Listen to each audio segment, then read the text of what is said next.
Brexit Britain may have just paved the way for Frexit and added momentum to calls for France to leave the European Union after the French admitted jealousy over Royal giant Shell's major shift to the UK. In a huge win for Brexit Britain, Royal Dutch Shell is scrapping its dual share structure and moving its head office to Britain from the Netherlands. The company is dropping Royal Dutch from its name, part of its identity since 1907, to become Shell plc. The firm has been embroiled in a row with Dutch authorities over the country's 15% dividend withholding tax on some of its shares, which makes them less attractive for investors. The new single structure with all shares under British law means none of its shares would be under this tax and will also enable the oil giant to quickly strike sale and acquisition deals. The Dutch government responded by saying it was unpleasantly surprised by Shell's decision to move its head office from The Hague to London. The move is seen as a huge vote of confidence in the City of London following the UK's departure from the EU, which triggered a shift in billions of euros and daily share trading from the English capital to Amsterdam.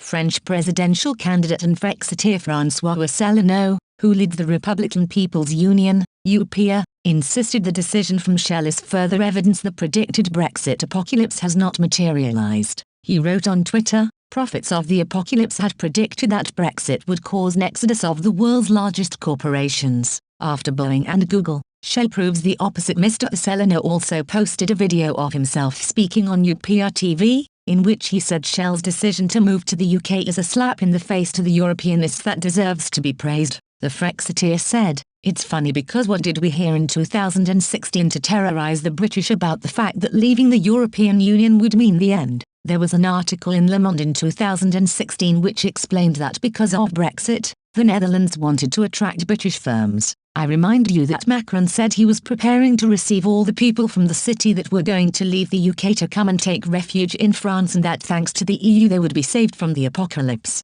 Then nothing," he added. "I have already explained the incredible propaganda we've heard on this subject. I have explained there would be no apocalypse and that the UK would be fine, even with less unemployment than us and now with a huge diplomatic victory with the US and Australia and the submarine deal. In addition to Google and Boeing, now this giant, Shell, has decided to move its headquarters to the UK. It's a slap in the face to the Europeanists that deserves to be praised." Generation Frexit President Charles-Henri Gallois, a leading advocate of France leaving the EU, said all the prophecies of the apocalypse of the Europeanists are ridiculed. Commenting on the move from Shell to move to the UK, he tweeted, "Unilever had already done the same at the end of 2020. Decidedly, all the prophecies of the apocalypse of the Europeanists are ridiculed."